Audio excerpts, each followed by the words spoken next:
Assalomu alaykum aziz qarindoshlar. Python darsimizning 2 soatlik darsi boshlandi. Boshlanib 10 minut to'shib ketganlikdan biz ikkinchi darsimizning ikkinchi qismi buni so'zlamoqchi hozir. Kegiyadan boshlab so'zlaymiz.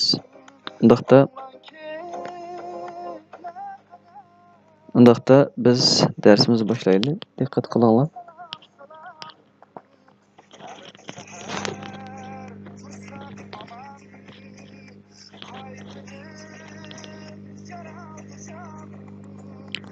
Yana biz so'zlab darsimizdan nari kelgan desanglar.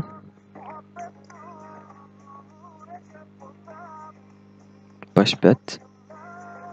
Mashq beti. Bu kelgan edik. Masalan, biz birinchi qitim faylni ochdik. Save deb o'zimiz xohlagan bir rayonni kompyuterga belgilatkizib, mushaga qochila degan buyruqni berib bo'ldik. Endi keyingi bosqichlardan boshlab save as qilmasdan save qilib olsak, shu biz aslida tanlagan shu rayonga saqlab maqdi. Undaqda biz ikkinchi qitimda yana biz print o'quvchi dedik. Bu o'quvchini biz mega chiqarmoqchi. Undaqda biz bu yerda file ondan keyin save'ni bosishimiz kerak yoki bu yerda deb turdi, Ctrl S deb turamdi. Ctrl qo'shilgan S. Mushuni bossangizmi, menga kirib yemay knopka taxtasidan ishingizni hal qila olasiz degan ma'noda. Undaqda biz bu yerni bosib turaylik. Bossak saqladi. Saqlab bo'lgandan keyin biz bu yerda run kirgandan keyin run model yoki F5 ni bossak, bu mashq betdan bosh betga yozildi. Bosdik. Bosgandan keyin sinf o'quvchi degan yozib berdi. Endi biz bu yerga muallim deb yozib boqaylik. Print tırnak açtık, yaptık, içe kirdik, qo'sh cheket yoki qo'sh tirnoq muallim deb boqaylik. Deb bo'lgandan keyin biz yerga buni yozib bo'ldik, print. Buni yozib bo'lgandan keyin bizning qiladigan ishimiz nima degan vaqtinglarda? Bizning qiladigan ishimiz qarindoshlar. Yozib bo'lgandan keyin saqlash. Saqlash uchun biz nima degandik? Bu yerda Ctrl C ni bossak bo'ldi degandik. Undaqda Ctrlni bir barmoqimizda besib turib, yana bir barmoqimizda S ni bosamiz. Saqlab oldi.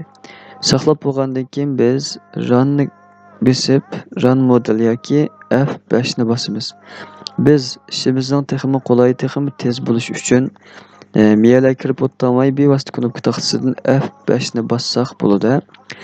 F5 nerede? Ya'ni F5 knopkasi knopka taxtalarining eng ustidagi birinchi qor. F1, F2, F3, F4, F5 deb turamdi. Bu yerdagi F5 knopkani bevosita bosamiz. Bosgandan keyin bu yerda chiqarib berdi. Unda da biz qaranglar. Yana biz boqaylik. Ustalda boqaylik bu da print. Print degandan keyin ochdik tirnoqni, yapdik tirnoqni, ichga kirdik, qo'sh cheket. Qo'sh tirnoq deylik. Bu yerga ustal deb boqaylik. Ustal. Dedik degandan keyin buni yozib bo'ldik-ku. Yozish tugandan keyin nima qilish? Saqlash. Ctrl qo'yib o'tmadim, yana bir barmoqda S. Saqladi. Saqlab bo'lgandan keyin F5 ni bosdim, unda chiqdi. Qarsanglar, bu hozir ustallam chiqish kerakdi. Bu sinf o'quvchi muallim deganlarni takror chiqyotdi-ku. Menga faqat mush ustalning o'zilam chiqsa bo'ladi, birsilam chiqsa bo'ladi degan bo'lishinglar mumkin. Undaqda biz buni hal qilish uchun buyruq mashq tizimlikidagi ba'zi buyruqlarni amaldan qoldiramiz. Chunki bu buyruqning hammasi miyada bo'lgandan keyin shu buyruqning hammani ijro qil deb shu holat bo'lib qoldi hozir. Shunga biz buni miyada mandaq tanlablam delete ni besib bunda qildik. Asta tushadigan knopkani bosdik, pastga tushdi. Delete ni bosdik, bunda bo'ldi. Bunda bo'ldi-ku. Endi biz buning shaklini o'zgartiryaptik-ku.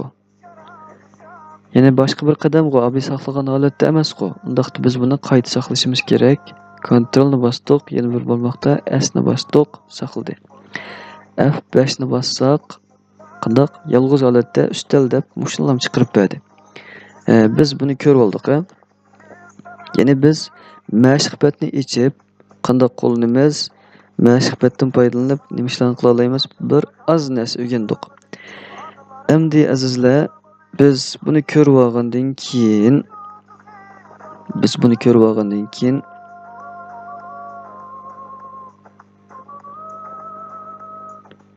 masalan, yaqarsanglar Ctrl Z ni bosaylik. Ctrl bir barmoqda bosdik, yana bir barmoqda Ctrl ni qo'yib turib, yana bir barmoqda Z ni bossak, qadamlarimiz qaytib kelyapti.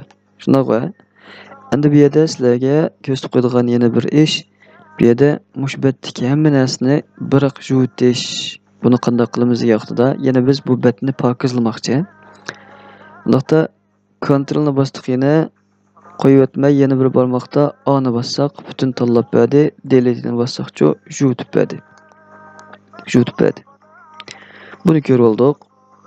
Endi bizning bu mashq betida ko'rib oladigan yana bir narsamiz bor. Ya'ni nima narsamiz bor degan vaqtida biz bu xatlar intayin kichik hozir. Undaqda biz bu xatni cho'ngaytirish uchun bu yerda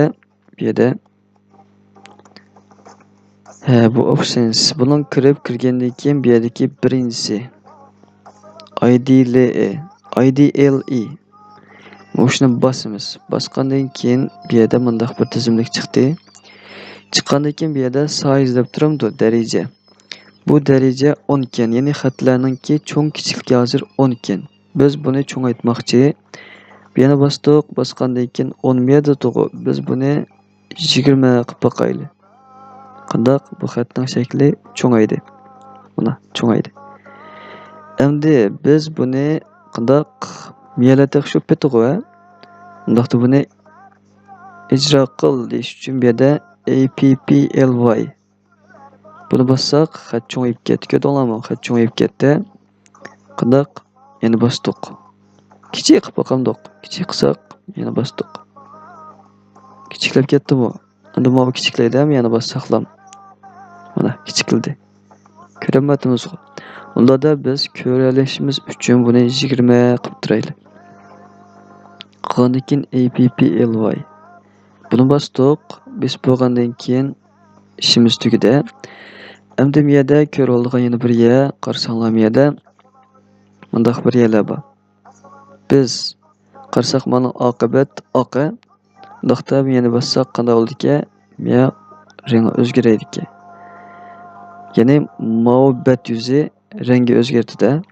Agar sizlar mao rangda qilishni yaxshi ko'rsanglar, bu yerda APPLY ni bossangiz, betonlar mundaq rengi o'zgardi. Bo'ldi, men asl holatga qaytay desanglar, klassik. Buni bossangiz qaytib keldi. Qolgan yana o'zinglar besib o'ynab bilib olasizlar. Unda oq qilib o'tdik. İşimiz tugadi. Xato deb bu yerdan chiqib ketdik.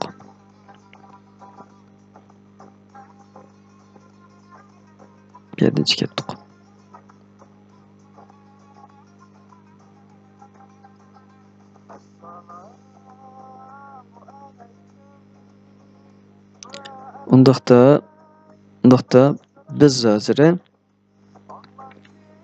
buni ko'rib oldik. 10 minut vaqtimiz to'shib ketay deb qopti.